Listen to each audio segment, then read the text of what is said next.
Hello. So in this notebook, I'll be talking about the optimizers for deep learning. So it's a very comprehensive, beginner-friendly guide, and it will talk about the optimization in deep learning. Why do we use optimization? How gradient descent works, and the problems with native approaches and how to solve them, and different types of optimizers and how to choose the right optimizer for your task. So, um, yeah, so the first thing is just some initialization and setup. Yeah, now let's move to the first part, which is why optimizers matter. Excuse me. So, the central problem of deep learning is uh, at its core, deep learning is about finding the best parameters for a neural network. But it, what does the best mean? Um, it's just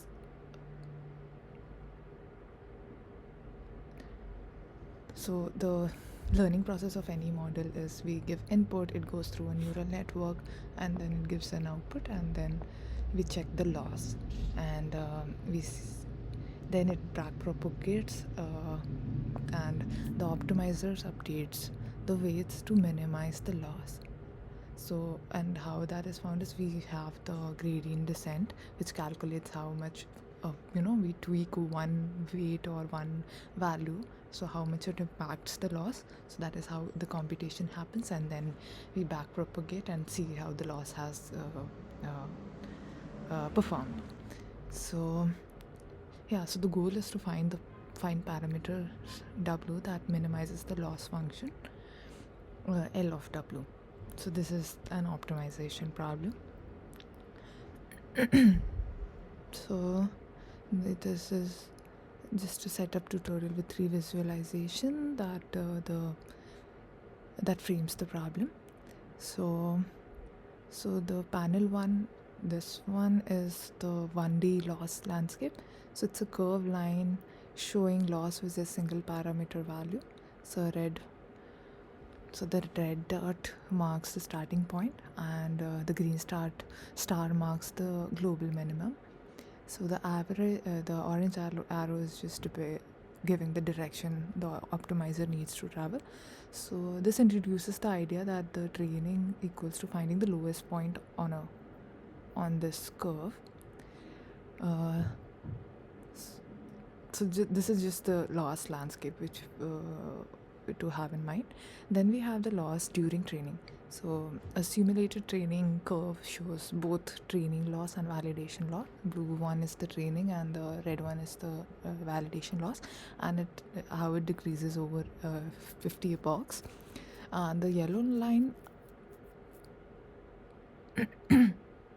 this yellow line, it depicts excuse me, the this yellow annotation box. This illustrates a well-behaved,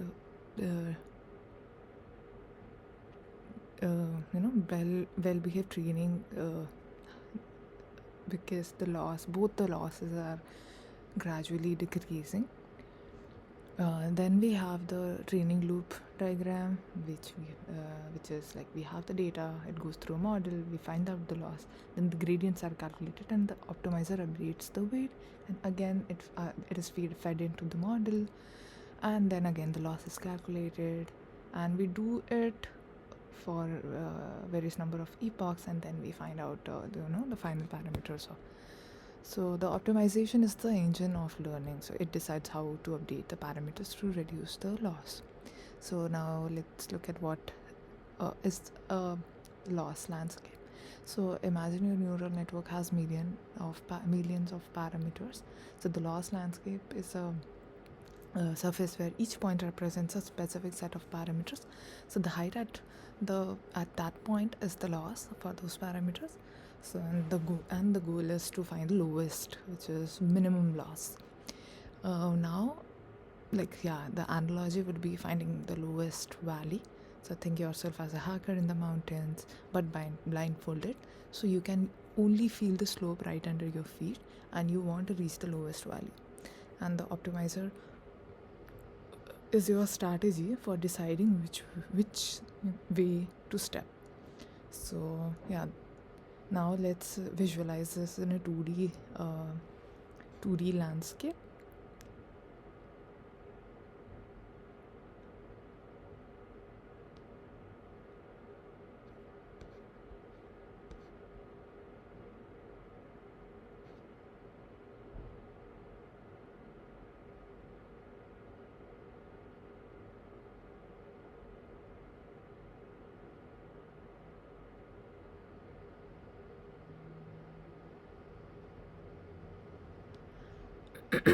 Excuse me. Now, so here are 4 3D surface plots rendered side by side, showing different types of lost landscapes. So first one is a very simple bowl. This one is very easy to optimize because there is only one global minimum and an elevated ravine which causes elevation. There's a saddle point with gradient of 0, but not minimum, and a multimodal surface with multiple locals.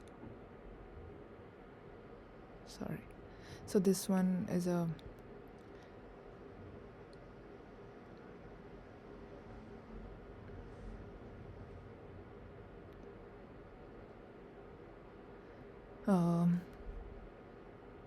simple bowl and elongated ravine and a saddle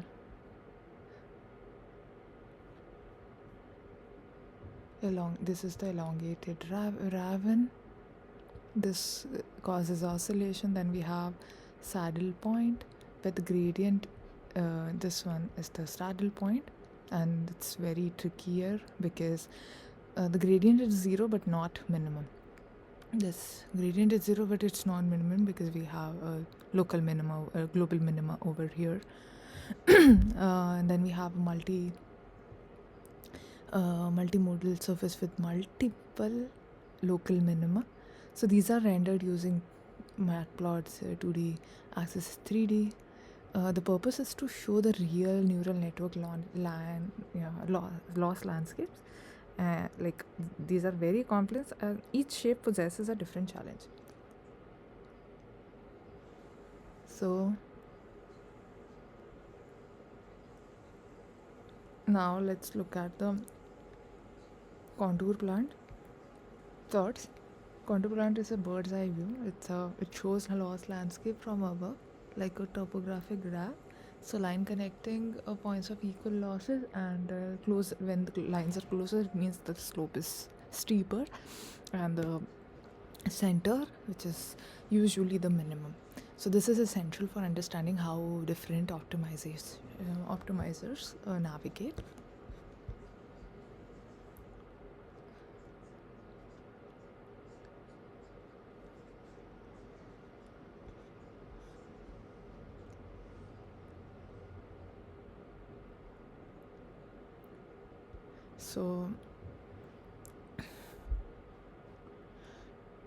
So now we have the top-down views of same 4 landscape. So this one is the simple bowl one, and here you can see the contour lines connecting points of equal loss, like a topographic map, and each subplot marks key points like minimum red star, and we have a saddle point, just the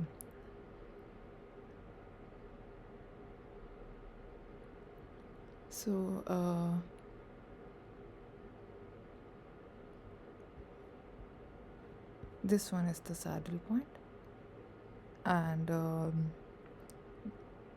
then we have local minimas, which are orange circles, and So here you can see the plots are really different. So here finding the the minima is really simple. You just have to go in one direction, but it gets really complex when you have multiple points, multiple saddle points, or multiple local minima. Because if your global minima is over here and your local minima is over here and you are at this point, so you'll go in this direction. But again, then finding this one would be a really difficult challenge. So that is how the complex optimizers work is.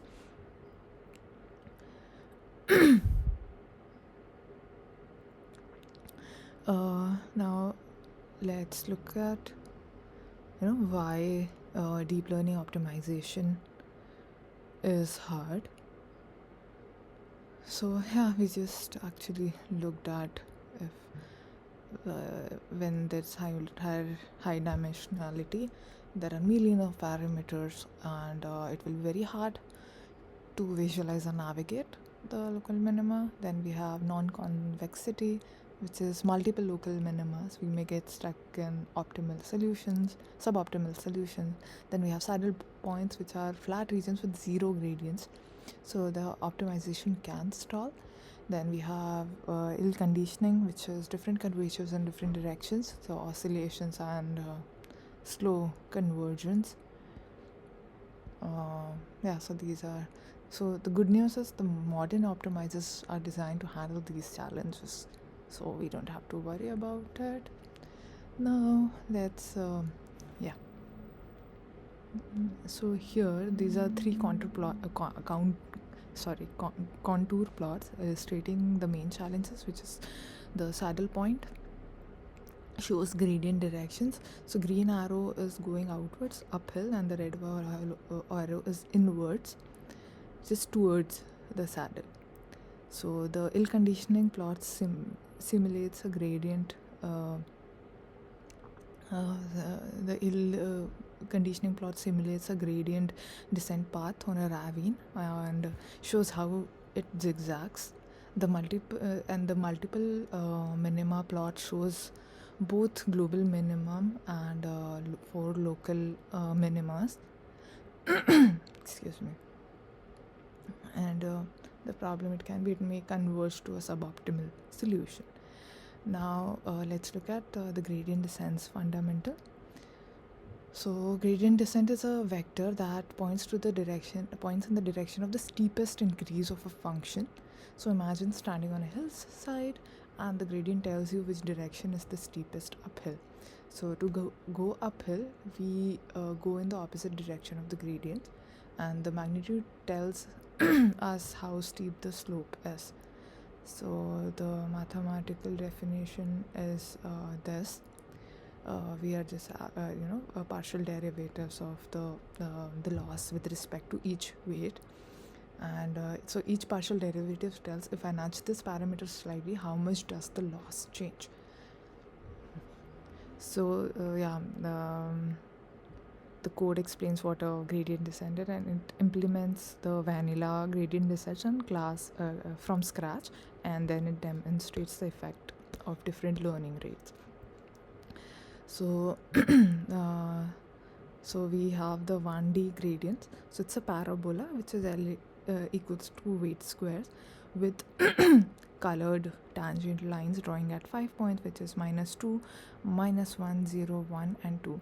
So each tangent line is annotated with the gradient value at that point, and the tangent slopes visually show how steep the loss curve is at each location, and this builds the intuition that slope equals to gradient equals to slope and is equals to the steepest increase. Then we have this 2D gradient field. So the contour plots with the two sets of arrows arrows overlaid.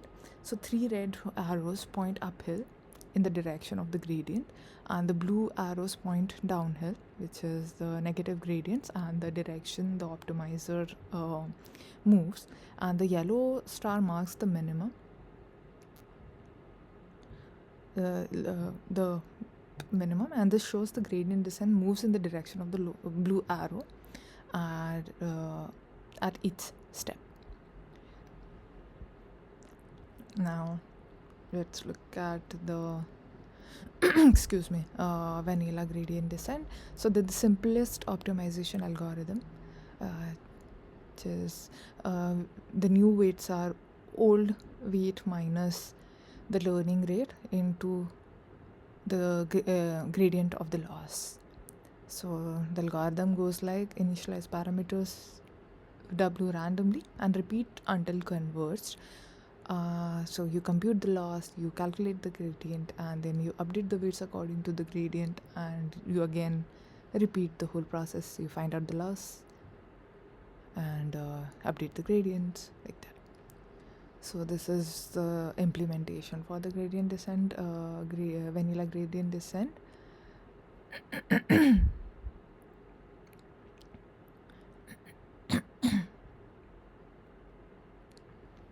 Now this is a contour plot of a simple bowl, which is L equals to weight 1 square plus weight 2 square, with the part taken by the gradient descent plotted as red dot by line, and a red square marks the start and the yellow star marks the where it ended.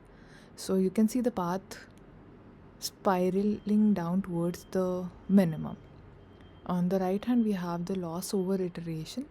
So this is the a curve showing loss dropping sharply after over 20 iterations, and the plot this annotated an annotated arrow points to the convergence regions around 15 iterations 15, and it is labeled as converging to minimum. Then we have the learning rate, which is the most important hyperparameter, and learning rate controls how big each step is. So if it is too small, it takes forever to converge, and it can lead to very small progress. And just right is what we want to do. It has efficient convergence and smooth decreases in loss. If it is too large, it can overshoot and may divert, and it can it can oscillate or explode. So the visual intrusion is, think of learning rate as your step size when you are walking down a hill. If it is too small, you'll get there, but it takes thousands of tiny steps. And when it's just right, the progress is efficient and you finally move to the bottom. But when it's too large, you jump over the valley and end up on the other side. So yeah, this is the intuition.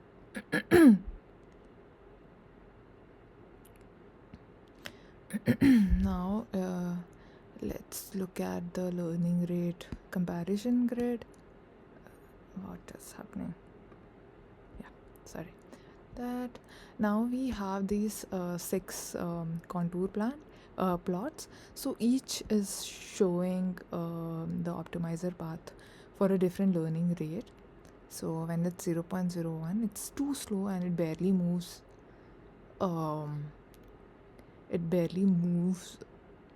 And when it's 0.1,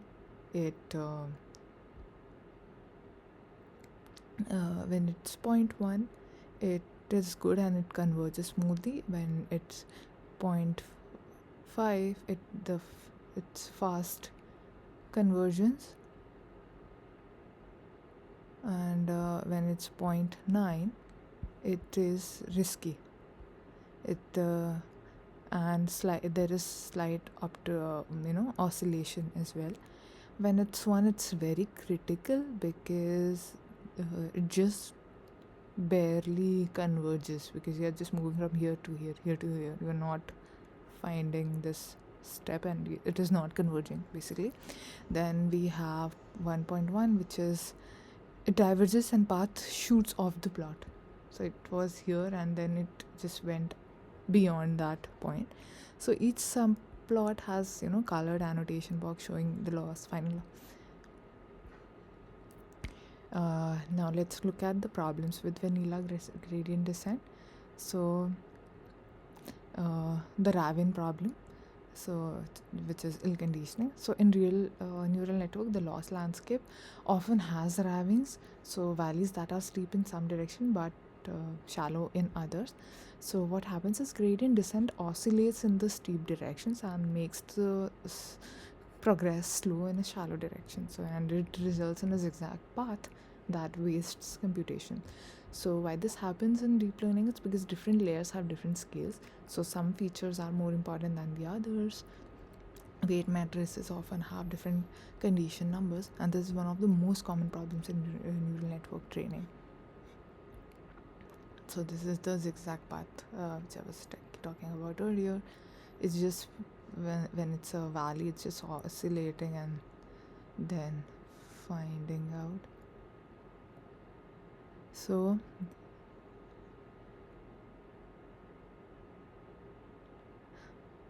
yeah, let's talk about these contour plots in detail. So there are three contour plots with gradient descent paths, and each is using different condition number.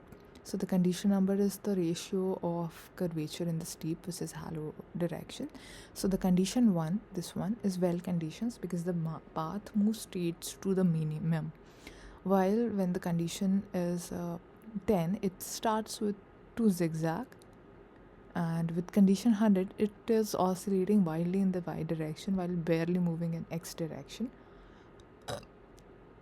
Each plot shows a count of oscillation in the y direction. So this visually explains why gradient descent struggles in deep neural network where different layers have different gradient magnitudes. So observation is higher condition numbers can cause more oscillation, and the optimizer bounces back and forth in the steep direction while making the slow progress in the shallow direction. So the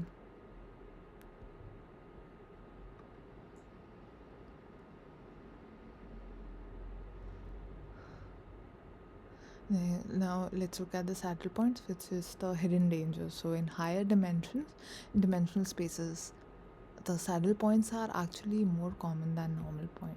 So what a saddle point is, at the point where the gradient is 0, it looks like a minimum, but it's a minimum in some direction and maximum in others. So like it looks like the center of a horse saddle or a mountain pass. So why it is problematic is because the gradient is 0 and near 0, and the update becomes tiny, and optimizers can get stuck in many iterations. So the training process appears to stall. So the research insight is in higher dimension optimization, the problem is not local minimum but saddle point. So this is why we need smarter optimizers. And now let's look at these plots. So this one is a 3D plot of L equals to W1 square plus W2 square minus W2 square, which looks like a horse's saddle, this point, and the black X marks the saddle point, this one, at the origin. It clearly shows that the surface goes uphill in one direction and downhill in another for the same point. So then we have the gradient parts for different stars. So contour a plot with 3 optimizers path in different colors. So one path is starting near the x-axis and gets trapped in the saddle, and the one starts with y and escapes, and the diagonal has then intermediate behavior. This shows that the behavior near saddle point is slightly sensitive to initialization. And we have this magnitude gradient magnitude heat map.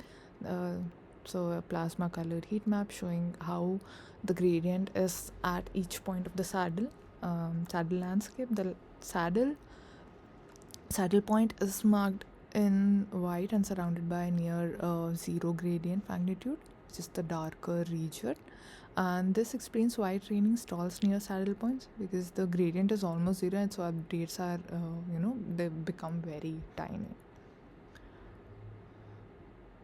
So now let's look at gradient descent. So stochastic gradient descent.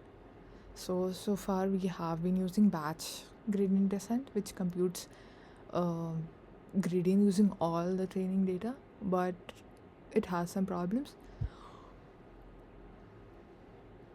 So the batch gradient descent, it works on the whole data set, the entire data set, whereas the stochastic gradient descent is a simple, it works on a single sample or a mini batch.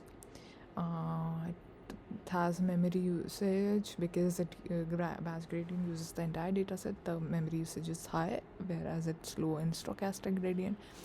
Then update frequency, the update is once per epoch, and for stochastic it can be many times per epoch. Then we have gradient quality, which is exact, and for SCD it can be noisy, but it's unbiased. And it can it escape local minima? Batch will not, but the stochastic gradient can escape local minima. So the key insight is here, noise is a feature, not a bug. So the noise in SGD helps escape shallow local minima, and it provides implicit regularization, and it enables training on huge data sets. So the mini batch gradient descent, in practice we use mini batches, which is typically 32 to 256 samples, and not the entire data set, and the balance between noise and stability and it has efficient use of GPU parallelism, and it's very standard in modern deep learning.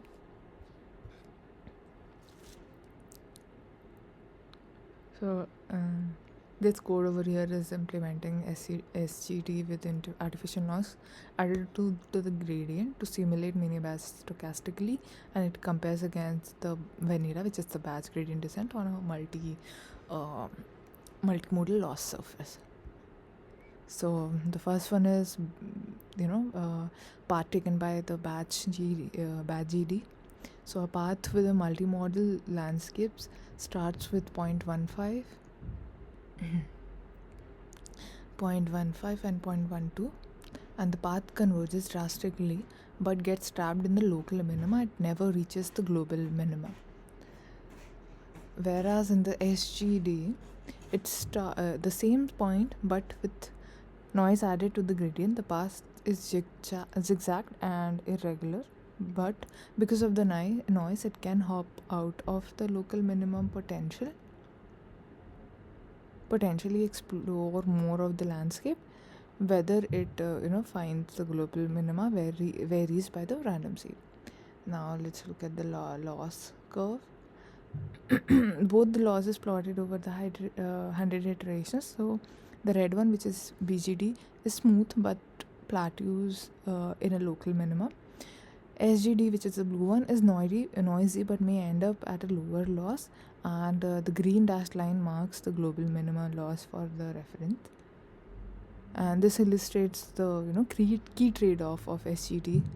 So SGD sacrifices precision for the ability to escape bad region.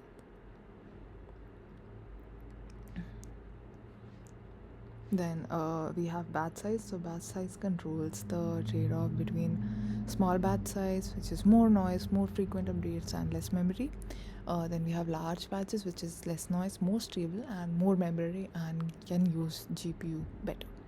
So typically batch size in practice is, for image it is 32 to 256. For NLP it is transform it is 8 to 64, and for large scale training it's this.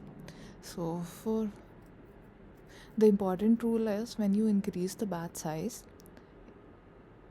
increase the learning rate as well. So linear scaling, and this keeps the expected weight update magnitude similar. Then we have momentum methods, which is imagine a ball rolling down a hill. It accelerates as it rolls downhill, and it has momentum that carries it through small bumps, and it can roll over small hills if going fast enough. So that's exactly what momentum does for optimization. So SGD with momentum. So instead of just using the current gradient, we accumulate a velocity, and this is the formula for it. So why momentum helps us? It dampens oscillations. So in Raven oscillation, in the steep directions gets cancelled, and it accelerates convergence. So in consistent directions, momentum builds up and helps escape saddle points. So accumulated velocity carries past flatter regions. So this is the implementation of SGD momentum from scratch, and which maintains a velocity vector that accumulates past gradients, and it compares it with the GD, vanilla GD on a Raven problem. So the first one is a vanilla GD on a Raven. So the optimizer intensity is, the optimizer zigzags intensely in the steep y direction while slowly drifting in the flat x direction. So the path looks like a compressed spring, whereas in this one, SGD with momentum on Raven is much smoother because the oscillation in the y direction cancels out the velocity in the accumulation and dampens the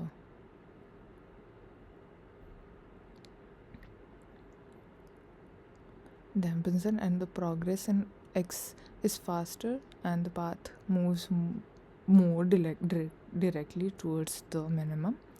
And then we have a loss curve, which is both curves plotted on a log scale. So SGD with momentum is a blue one, and it converges faster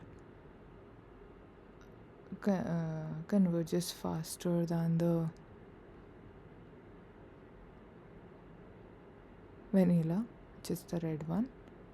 And the gap widens over iterations, and showing that momentum is not just cosmetically better but meaningfully faster in terms of loss reduction.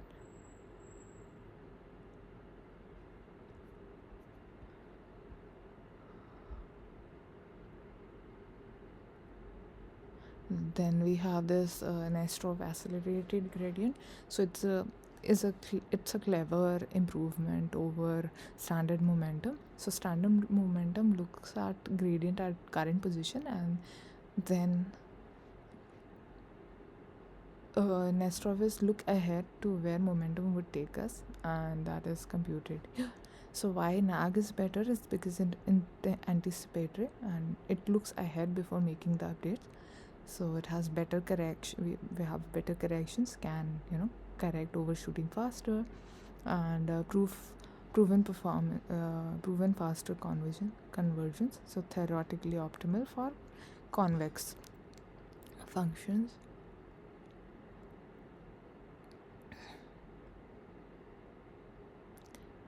Then we have adaptive learning rate models. So the problem with the fixed learning rate is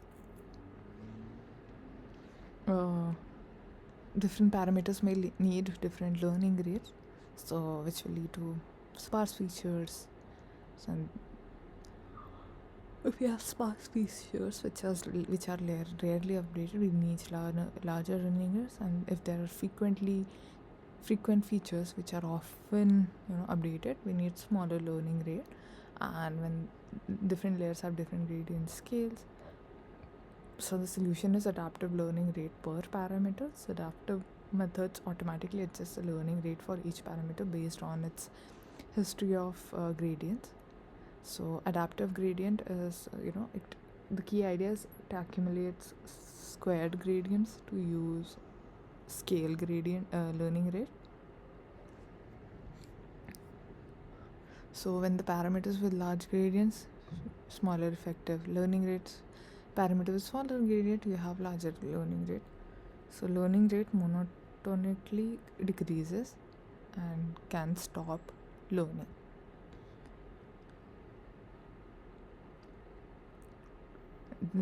This implements the AdaGrad and RMS prop from scratch. AdaGrad accumulates over squared gradients forever, and RMS prop uses an exponential moving average so it can forget old gradient information. The first one is the vanilla gradient, the same Raven benchmark as before, showing the zigzag oscillation problem. And the Adagrade path is much cleaner, as you can see. The gradient Adagrade automatically reduces the learning rate in the steep y direction and keeps it larger in the flat x direction, and the path follows a more direct the route to the minimum. Then we have effective learning rate per parameter. So two curves showing the effective learning rate, and it evolves from the W1 and W2, blue and red respectively. So W1 starts with a larger learning rate but decays quickly because it receives large gradients. And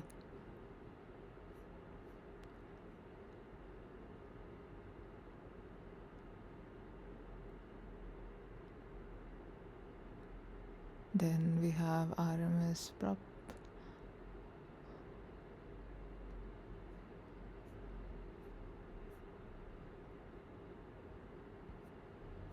RMS prop it uses exponential moving average instead of accumulation.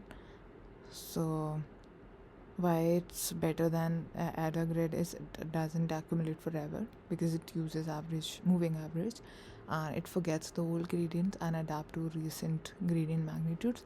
It works for non-stationary problems, so deep learning landscapes change during training, so it works really well for that case. So this is the implementation for the RMS prop.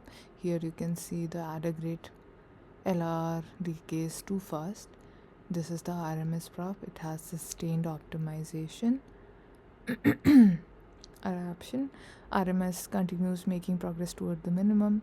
Then the exponential moving average means large gradient but does not permanently kill the learning rate. This is the loss comparison. Here the red one, which is Adagrade, may plateau early while RMS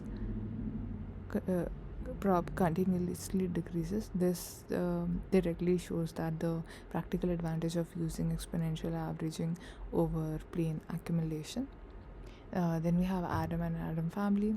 Adam is basically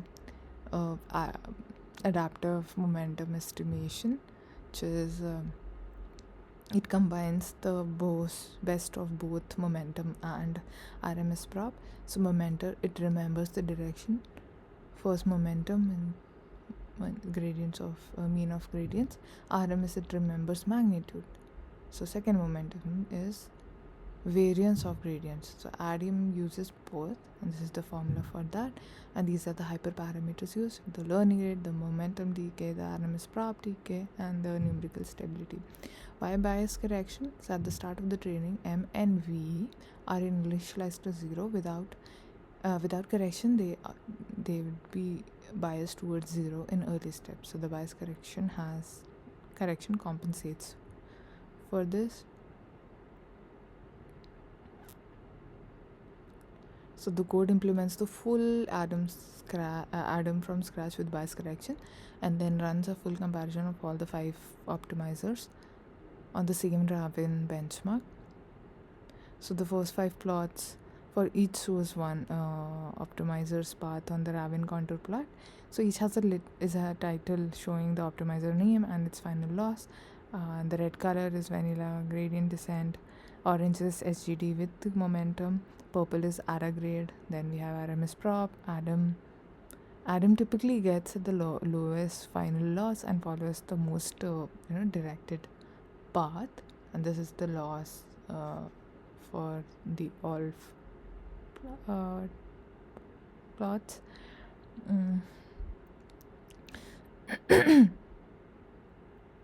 So all 5 optimizers loss curves on the same axes, and the key comparison chart is you can see directly which optimizer converges fastest to the lowest value. Adam and RMS prop typically leads, while LGD is the last one.